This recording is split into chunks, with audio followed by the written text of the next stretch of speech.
मैं ये जानना चाहूँगा उषा जी से कि आपका जो बचपन है और आज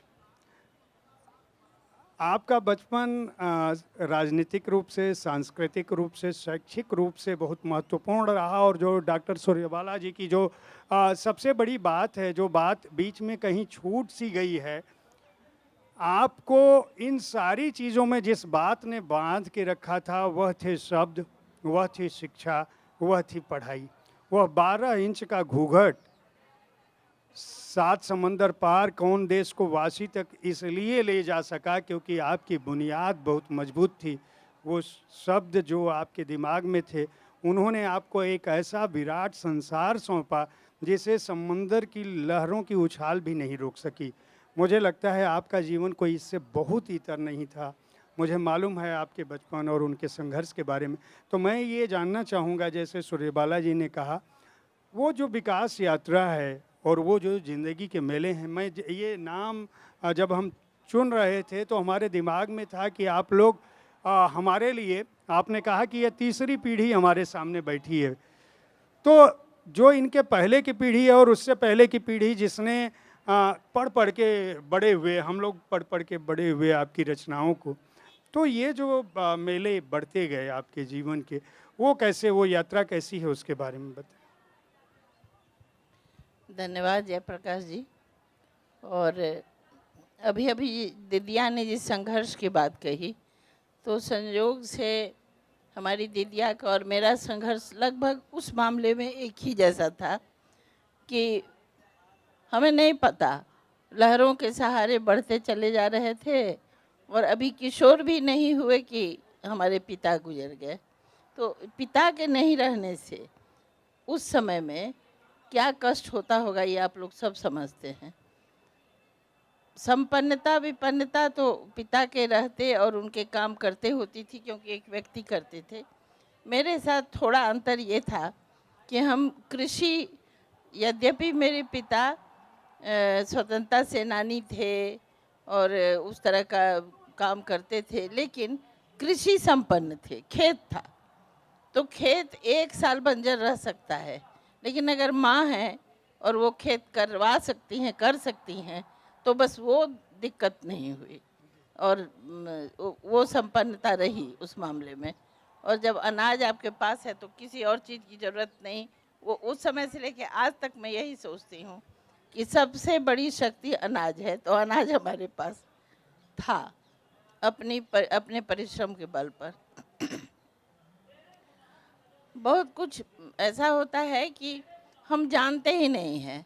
और ये जो मेला है, आज का जो ये सब मेला देख रहे हैं, या इस तरह के बहुत सारे हम लोग लिटरेचर फेस्टिवल होता है, कि वो सब ठीक है और संघर्ष के साथ साथ जीवन आगे चलता रहा। और शायद ये सही है कि जिसके जीवन में जितना अधिक संघर्ष होगा, संवेदना उसको उतना अधिक छुएगी और उसके हाथ में अगर कलम आ गया, उसके पास अगर शब्दानुशासन हो गया, तो वो लेखक हो जाएंगे, ऐसा मुझे लगता है अब इस समय। तो शायद मैं इसलिए हो गई, लेखक हो गई, कवि हो गई। और अब मेले की बात मैं बताऊंगी, जो मैं बताना चाहती हूँ। जी जी, एकदम बताइए। कि जैसे हम लोग स्कूल में पढ़ते थे, बिल्कुल बचपन से कर रही हूँ, और मैं 7 साल से 21 साल की उम्र तक हॉस्टल में ही रही। मैंने, ऐसा शायद ही कोई होगा। उस बीच में सब कुछ हुआ, लेकिन हॉस्टल ना छूटा। तो मैं एमए तक हॉस्टल में रही, बचपन से लेके।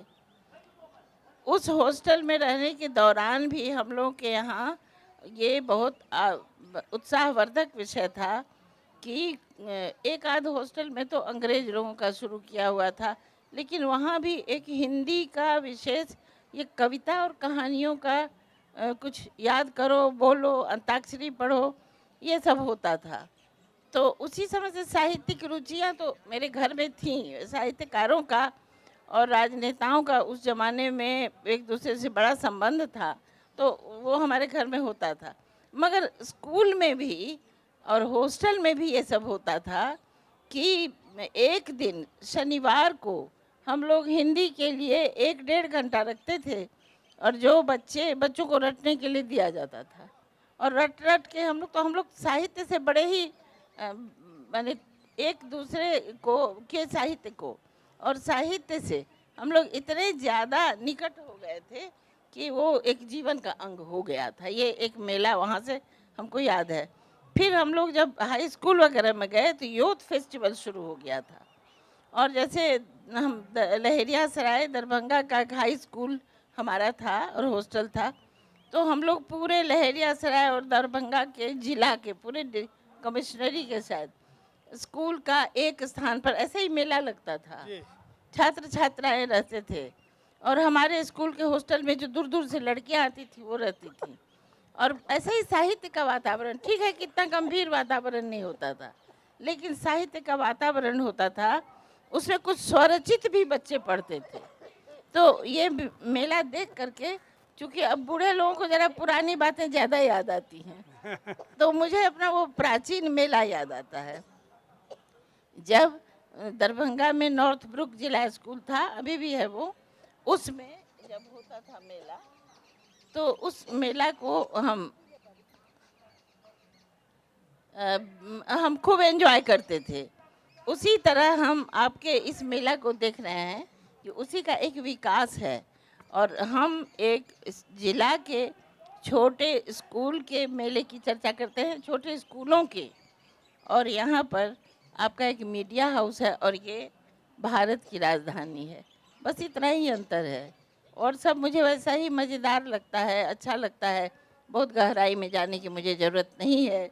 और हम लोगों को जहाँ हंसी खुशी रहती है, जहाँ आनंद रहता है, वो स्थान बहुत अच्छा लगता है। चलिए, बहुत बहुत धन्यवाद कि आपको हमारा साहित्य आज तक का यह प्रयास भाता भी है और हमारे लिए बड़ी बात है।